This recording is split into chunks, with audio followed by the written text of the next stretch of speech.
Hello, everyone. It's a pleasure to welcome everyone back to a new academic year with a fantastic talk to launch us on our way. I'm Anu Ramaswamy. I'm the faculty director of the MS Chadda Center for Global India at Princeton University and a Sanjay Swani Professor of India Studies at the Princeton Institute of International and Regional Studies. And it's an absolute pleasure for me to be here today and introduce both our speaker and our discussant. But before we do that, I just want to make a couple of notes to say that this whole event was organized by Pallavi Nuka, and I want to just, from the Julius Rabinowitz Center for Public Finance, and I just wanted to give her a shout out for organizing this great event. Thank you, Pallavi. So to get us started, I'll just begin with introductions. Ashoka Mody is the Charles and Marie Robertson Visiting Professor in International Economic Policy at the School of Public and International Affairs, where he's affiliated with the Julius Rabinowitz Center for Public Finance. He's the author of Euro Tragedy, a drama in 9 acts. Previously, Professor Mody was Deputy Director of the IMF, the International Monetary Fund's Research and European departments. He has worked at the World Bank, AT&T Bell Labs, and the Center for Development Studies in Trivandrum, India. He has been a visiting professor at the University of Pennsylvania's Wharton School and is a non-resident fellow at the Center for Financial Studies, Frankfurt. He received his PhD in economics from Boston University, and we both just found out that both of us received our undergraduate degrees in engineering. He received his undergraduate degree in electrical engineering from IIT Madras in India. And so following the talk from Ashoka, we will have a wonderful discussion led by Razia Iqbal. Razia is the John L. Weinberg Goldman Sachs and Company visiting professor and lecturer at the School of Public and International Affairs. A journalist with BBC for the last 12 years, she has been the main anchor of News Hour, an international current affairs radio program on the World Service, heard by millions in the US. It is an agenda-setting show holding newsmakers to account and helping to make the BBC a trusted brand in America. She's also reported from around the world, including as a special correspondent and arts correspondent for BBC. Iqbal has presented in-depth interview programs as well as documentaries for both radio and television. She's a frequent moderator at political and literary events. She taught here at Princeton in the spring of 2022, serving as a visiting lecturer in the Humanities Council and one of the Ferris Professors of Journalism. And so with that, I welcome both speaker and discussant. Please give them a big hand.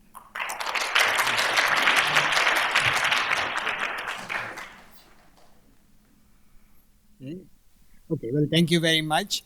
The main show will be the discussion with Razia, but I want to just quickly run through some slides.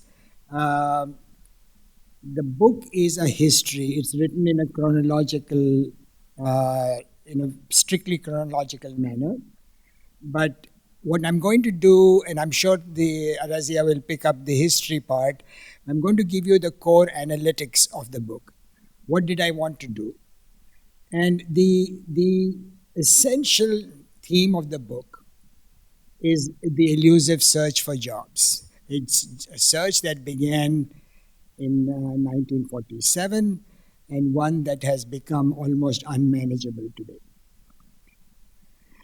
The policymakers have had a very weak relationship with jobs. And so I rely a lot on popular culture to convey the sense that jobs have been central to the Indian psyche. So this, some of you in this audience will know, is 1954, one of the classic movies, Three Char Sobis. Raj Kapoor has just come in from Allahabad. He's come into Bombay, and this is the first question he asks. धंधा यानी कि काम ना काम ही की तलाश में तो मैं इलाहाबाद से यहाँ चल कर आया हूँ। क्यों भाई, तुम्हारे शहर में पेट भरने के लिए क्या करना चाहिए? जो मैं करता हूँ भीख मांगनी चाहिए 1998, 44 years from then, another immigrant, Satya, also just arrived in Bombay. A lot has transpired since then. The Nehruvian heavy industrialization policy was very glamorous at that time, created relatively few jobs. Then came Mrs. Gandhi. Essentially, Mrs. Gandhi's 17, 18 years were a black hole. She had very little by way of policy. She introduced a sloganeering form of headline grabbing policies. And she essentially introduced corruption and criminalization of politics in a manner that became irreversible from that point on.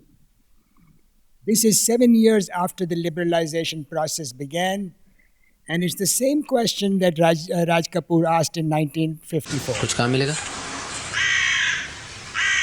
कुछ भी चलेगा तेरे को So the question I ask is, why the perpetual search for jobs? And there are three things that I will show you. This, in some sense, is my most important graph. This is the share of global manufactured exports. India is the black line. You will see over here that in 1948, Indian share was slightly more than that of Japan. This is misleading in the sense that Japan had just come out of the war, was still dealing with the war's aftermath. Japan very quickly overtook India. But then what happens is that by late 60s, early 70s, first Taiwan and then Korea overtook India in terms of the global share of world markets. Why is this important? Because the exports of labor-intensive products to world markets was the essential jobs engine of the post-war period. First Japan, then Korea and Taiwan, and then of course you see the behemoth China, which becomes towards the end of Mrs. Gandhi's period, crosses India in per capita income and share of world markets, and then essentially becomes dominant in a way that is almost irreversible. But Vietnam, you will see the green line, Vietnam, country of 100 million people. India is today about 1.4 billion people. Vietnam has a share of exports in global markets that's almost the same as India. And if you look at the slope, Vietnam is poised to go ahead. Bangladesh is a somewhat more modest achievement, but an important achievement in garments. If I drew this same picture just for garments, Bangladesh is well ahead of India. The way I explain the difference in export performance is through two mechanisms: education, mass education, and female labor force participation.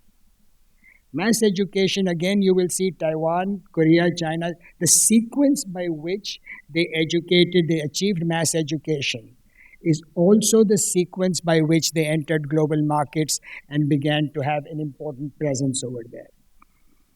India achieved 100% female literacy, or female school enrollment sometime in the early 2000s. By when pretty much around the world, the enrollment is no longer the issue. The issue is learning outcomes. So these are surveys that are done regularly in India. Many different organizations do it. This is the most well-known. What you see over here is reading and math. Even an advanced state like Tamil Nadu, the reading achievement, a fifth grade kid, ability to read second grade material is very modest. Something in the range of 40 to 45% of fifth standard kids can read second grade level. And math performance is traditionally much worse in terms of, for example, in this example, doing division. So what happens is that at relatively early stages, students fall behind. And so by the time they reach 8th grade, the gap has become wider. By the time they reach high school, the gap has become even wider. There is a great incentive to push kids through school. And so they are given grades to pass. And so they go relatively uneducated into garbage colleges. And therefore, you have this vast employment of people who are poorly educated, vast unemployment problem.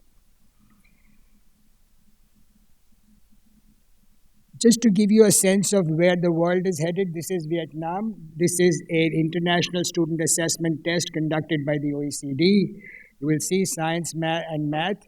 Vietnam is ahead of the world's best schooling systems.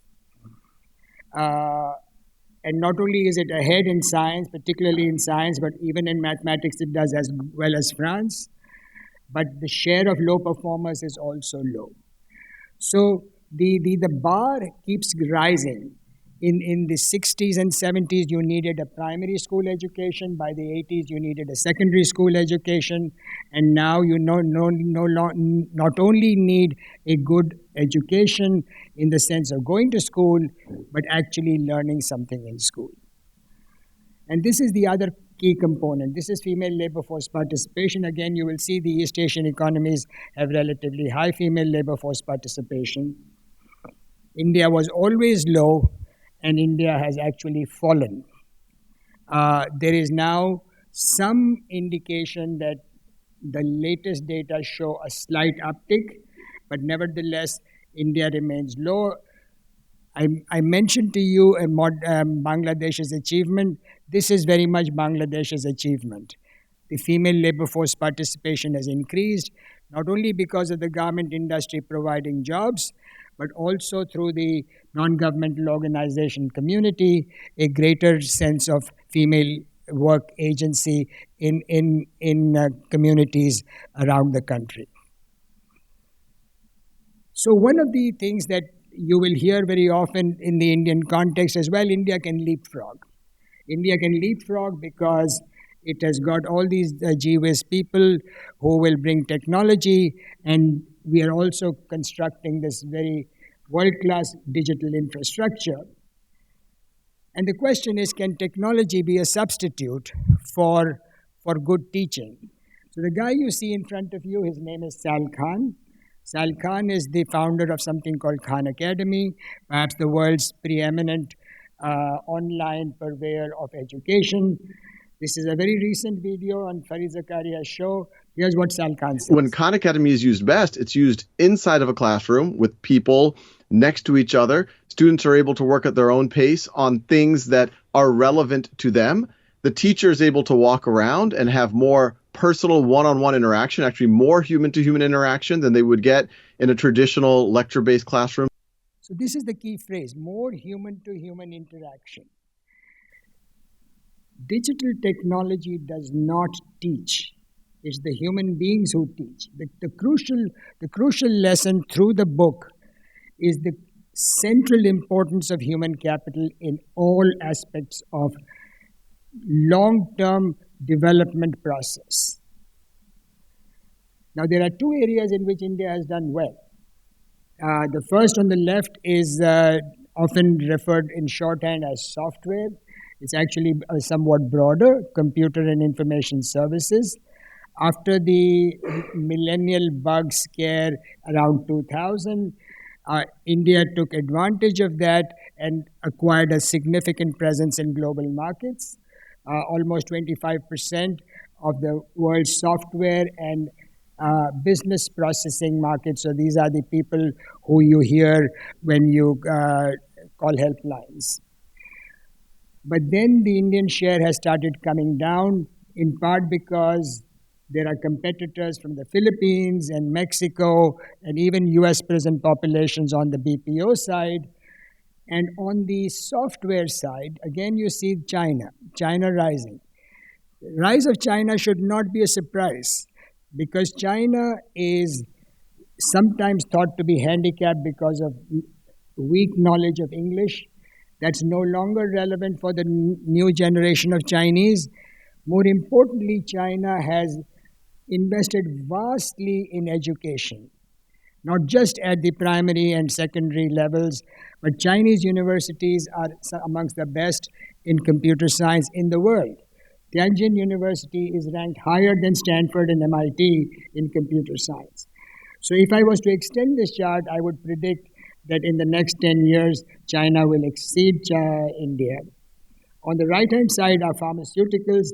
Again, here, a demand for cheap drugs in the United States. Both China and India became suppliers of generics and ingredients for drugs. Sometime around 2014, there was the U.S. federal agencies determined that major Indian drug seller was selling substandard drugs in India. Soon thereafter, the Indian share began to flatten out.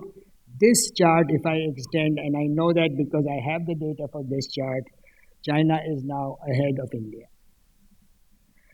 So the question is, well, we do hear that Indian GDP growth has been high.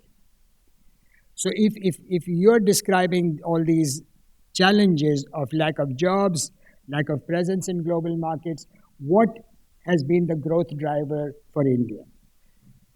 So you notice over here, of course, that as in every developmental experience, the share of agriculture goes down. But there is one sector that goes up, and that's only that one major sector. It's finance and real estate. So India is supposed to have liberalized its economy sometime in around 1984-85, more so around 91-92.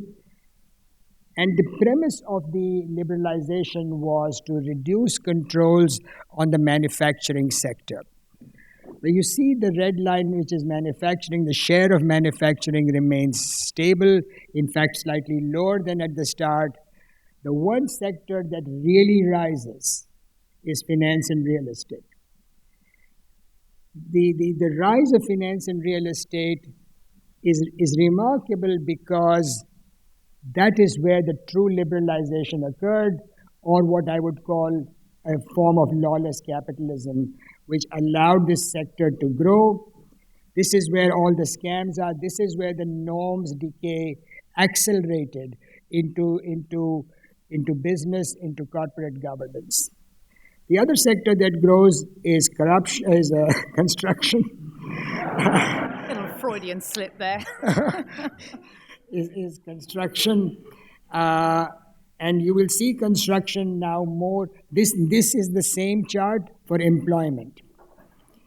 Now, when I put up this chart in class, students will often ask me, where is information technology? And for all of you who are here, I'm going to leave that as a quiz for you. Where is information technology? Notice even finance and real estate is missing over here. Because finance and real estate may grow in GDP, but employs very few people. So the real employment growth, while agriculture has finally begun to come down, the employment growth has come almost entirely from construction. Construction and you might call low-end services. Whether it is Tamil Nadu, which is an advanced state, or Bihar, whether it is rural areas or urban areas, the growth in employment has come from construction. Like finance is associated with lots of scams, construction is where the organized crime is. So the large growth of organized crime in India is centered around the expansion of the construction industry. At this point, people will ask, well, India has reduced poverty, and that is correct. Poverty has come down in large part because people have moved out of agriculture and into construction and low-end services. But it's a very, very special kind of poverty reduction that has occurred. So this being significantly an academic audience, you will indulge me for a second. There are two poverty lines. The $1.90 poverty line, which is essentially a subhuman poverty line.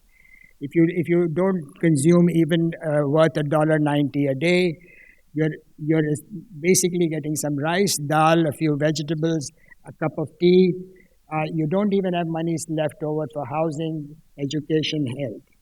So anybody below that is essentially living in a subhuman condition. In 2011-12, India had 22.5% of its population living in that condition. I emphasize 2011 and 12 because after that, India has not conducted a survey to determine its poverty numbers. There was a survey in 2017-18 which showed that subhuman poverty had actually gone up. And the government quickly suppressed it, saying that no, it is wrong because it cannot be right. There was no real reason given for that. And the point being made was that we've had GDP growth. Yes, we've had GDP growth, but a vastly unequal GDP growth. So that it was not implausible that poverty had actually gone up.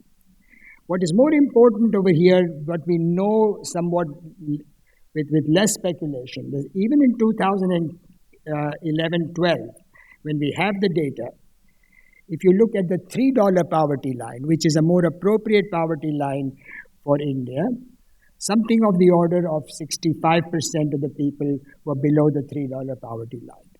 So the gap of 65 minus 22, approximately 40-odd%, those I call the precarious poor. I call them the precarious poor because they are one life event away from severe distress. They are the people, if there's one major illness in the family, one job loss, they are very liable to fall below the $2 line. And you see the same manifestations in human indicators like malnutrition. Notice that Bangladesh has done slightly better than India in these respects, and China and Vietnam have, of course, done much better. I can show you lots of charts on inequalities, but I thought this is a more evocative chart. This is, for those of you who don't know, Gautam Adani was briefly the second or third richest person in the world. Gautam Adani is a close friend of Prime Minister Narendra Modi. I started in 2014 because Prime Minister was elected in 2014 and Gautam Adani ferried him from Ahmedabad to Delhi in his private jet. And I say it's tongue-in-cheek in the book, Gautam Adani's stock price took off with the flight trajectory of that journey. Very briefly, I'll talk about where the norm decay is the greatest. So the judicial system is broken for most people. The number of cases awaiting trial keeps increasing every year. There aren't enough judges. I have a student here, James, who has been working on this. The key shortage of judges, again, human capital. The shortage of judges implies that many prisoners awaiting trial will do so in jail. So they spend longer time in jail awaiting a trial than the time they would have served if they had been convicted of the crime they are alleged to have committed. This is where the custodial torture occurs, to extract confessions.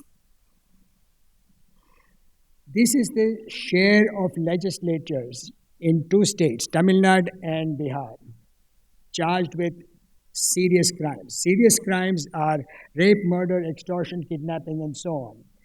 See, of course, Bihar, 50% of the legislators in Bihar have been accused of these crimes.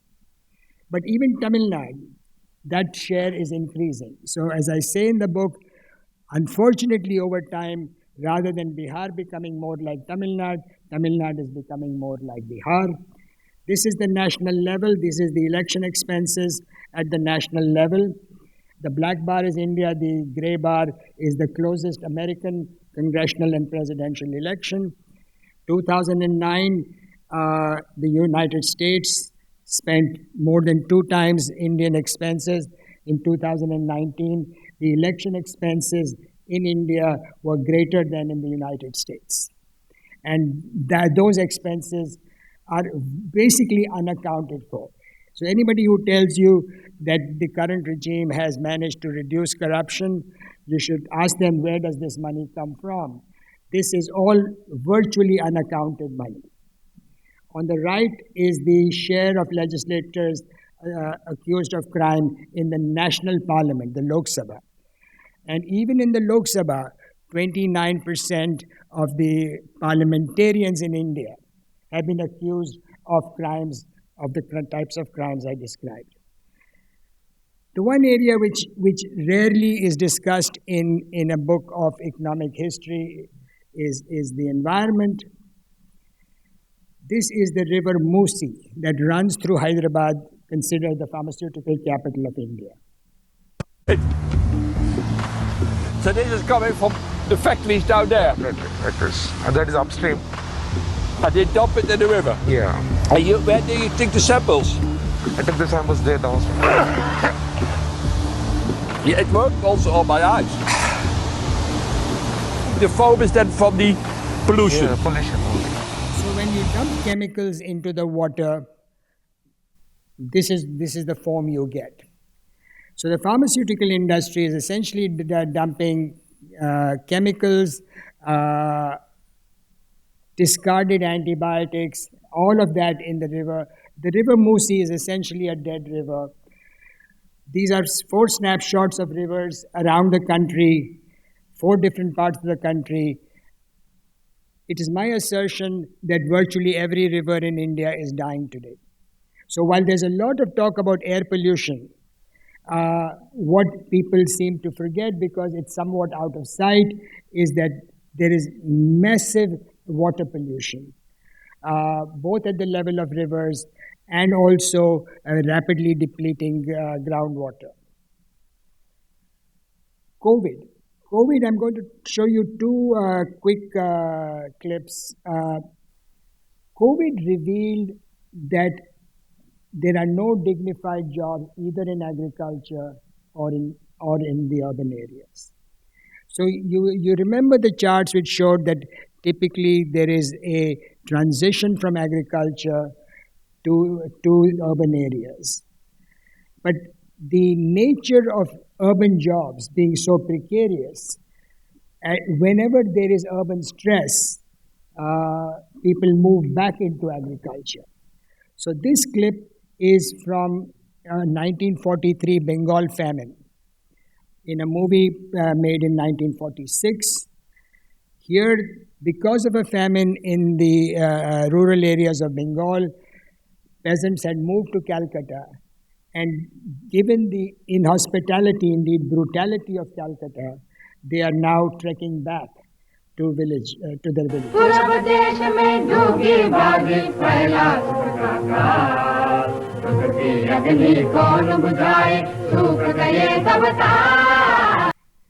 And this is the COVID reverse trek. It's the same phenomenon. Of course, India is much more developed. You see the high-rise buildings, you see better dressed people. But essentially, the moment COVID lockdown began, people began moving back into agriculture, which they had left because it was a life that they found unbearable. Dejected and desperate to be united with families, they grabbed at any opportunity that came their way. A few bought second-hand bicycles with the last of their money to pedal home 1,000 kilometers away. So, and of course, during COVID, Gautam Adani's stock price rose even further. I'm showing you some comparisons with Amazon and Sensex and S&P. It has since come down somewhat because of allegations of impropriety, but trust me, he's still a very rich man. I end by asking the question, is the jobs challenge unsurmountable? In 2019, the Indian Railways announced that they have 35,000 jobs. 12.5 million people applied for it. In other words, for every job, 350 people applied for it. This is a very common ratio. In fact, sometimes 1,000 people will apply for a job. In 2022, the railway said, oops, sorry, we are not yet ready to even award those 35,000 jobs. Burning trains, protest on tracks, lathi charge and tear gas shelling. For over 48 hours now, a raging battle is on between railway exam students and the government. So I end over here and I say to myself, by my calculation, India, given the growing demographic bulge that will persist for the next 25, 30 years at the very least, needs to create, both for the backlog and for the new people who come in, something of the order of 200 million jobs to fully employ its working age population. Contrast this with the fact that in the last 10 years, there was virtually no net job creation. So we have to go from zero to at least 100 million people. And I do not see any mechanism, any sectoral mechanism through which that is going to happen. At the same time, we have all these new challenges, the dying rivers, the degraded environment, and what I've not even talked about is the climate crisis, which is already wreaking its havoc on India. So I promised you a grim presentation. I think I've delivered on that. So I'm going to leave you with a smile on your face. So earlier this year, Neeta Ambani, wife of Mukesh Ambani, who is now the richest man in India and probably the 5th or 6th richest in the world, created something she calls a cultural center. And she invited the world's leading models to parade on the stage there. This is also India. And this is the other India. Ma'am, your right corner. Ma'am, your right corner. So this is the other India which a lot of Western journalists and Western leaders get a glimpse of. I've tried to write a book about India that I know and that I care most deeply about. See?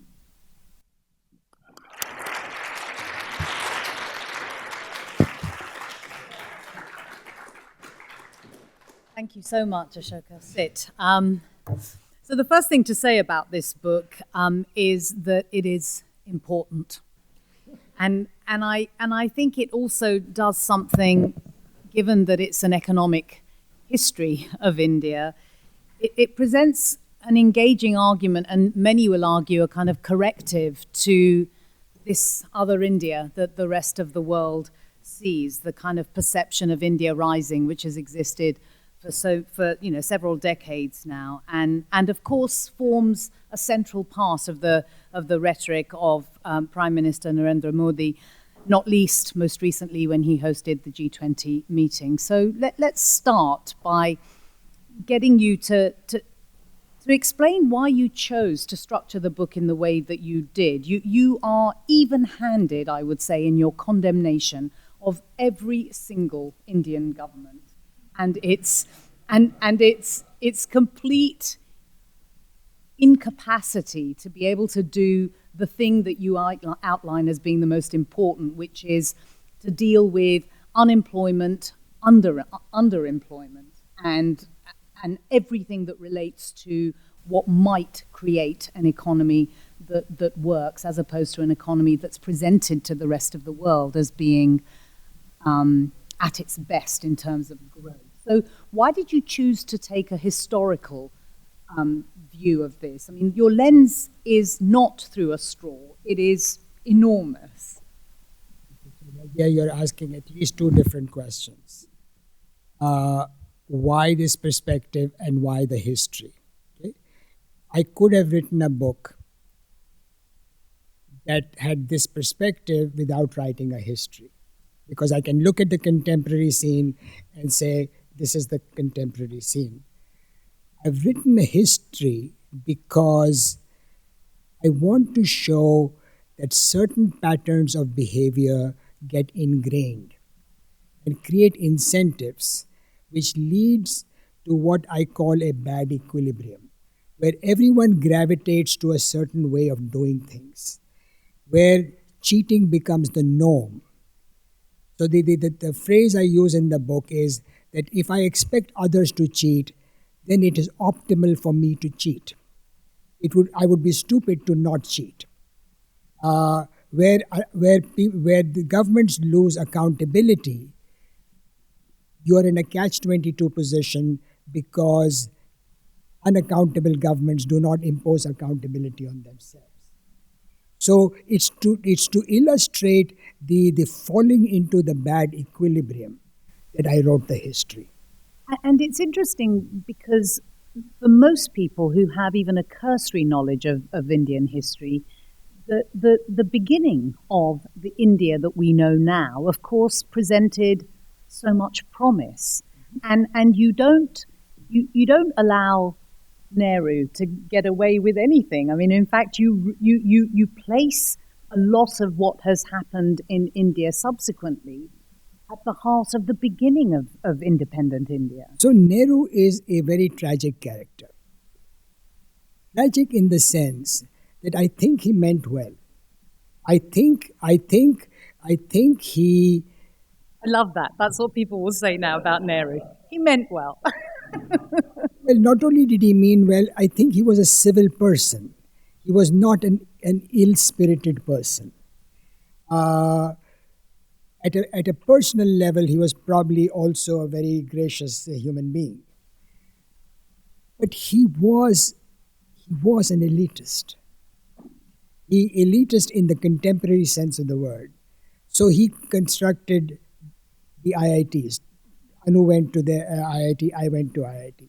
A lot of my friends who read this book or hear about it tell me, why are you complaining? You went to IIT. Yes, the question I ask is, for me and Anu who went to IIT, how many kids did not get primary school education? How many did not get secondary school education? Why were the primary health centers not set up?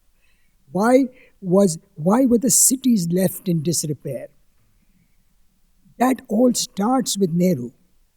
It's quite clear in your book that your heart really lies with Sardar Patel, that he is somebody that the sparring between those two critical figures in the early days of independent India really shaped and the way in which the country's economy, as well as its kind of moral fabric, was turning. And I wonder what you think Patel would have brought had he not died when he did, and had he not had the sparring that he had with Nehru. You're asking me to do a counterfactual on what Of course. Let me just make one comment on the morality first, because the moral fabric is crucial in my story. So as I wrote this book, I realized that what I was talking about was not economics in the narrow sense of the term, not even politics in the narrow sense of the term, but an essential morality that underpins both capitalism and democracy. So my sort of, what I learned in writing the book is that morality is a foundation, is the common foundation of a vibrant economy where people trust each other and behave in a way that they expect others to act in good faith. That is essential for an economic success, and that is also essential for democratic success. The advantage that Sardar Patel had over Nehru was that he was a man who could roll up his sleeves and walk into the cities and grapple with people in a way that Nehru did, but Nehru did from a pedestal. Now remember that Patel had a number of his own flaws, including the fact that he was very close to some of the leading industrialists of the time. I'm not even talking about his inclinations towards Hindutva. Let us say that being a student of Gandhi's, he would have restrained that. But we would have had a very different system. We might have had something that was closer to the lived reality of people, more so than in a Nehruvian India. It's certainly the case that Modi believes that he is connected to the ordinary Indian in a way that I imagine you would completely contest. I mean, there are chapters in this book that are titled "Modi pushes the economy off the edge," "Modi breaks India's fractured democracy," "COVID lays the moral decay, bears the moral decay in terms of the lockdown that you spoke about in your presentation. I mean, I just wonder, when we talk about India being the world's biggest democracy, which is a kind of tagline that is touted not least by journalists, but by many people, in the context of what we're seeing today, I wonder if you'll reflect for us a little on the erosion of what we understand by the word democracy, the way in which Modi has done that over the last 2 terms, and he is going to stand again for office next year. Okay, so there the history is very helpful. So the decay started already in Nehru's period. The decay started in Nehru's period in the sense that Nehru virtually had no intra-party democracy in the Congress. Corruption, 1947, 1948, corruption is already in the fabric of the country.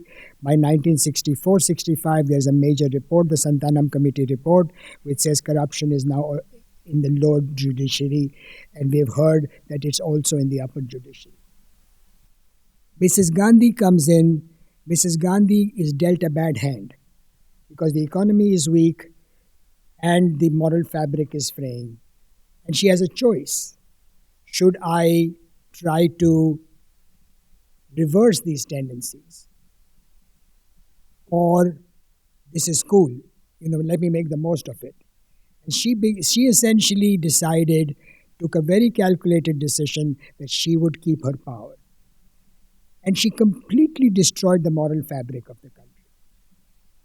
She is the one who introduced preventive detention as a major mechanism of Indian governance. She was personally corrupt, and she brought in criminals into politics towards the end of her tenure. By the time we leave Mrs. Gandhi, we are already in the bad equilibrium, because at that point it is in no one's incentive to be not corrupt. Every party then starts recruiting criminals because criminals are more electable, because they come with bags of money and they have this Robin Hood persona about them, which makes them electable. So from that point on, it's downhill unless somebody comes and pushes it back. Then you have the liberalization period, and I gave you a little glimpse in the presentation. Liberalization necessary. I just want to be clear that the removal of controls was essential. But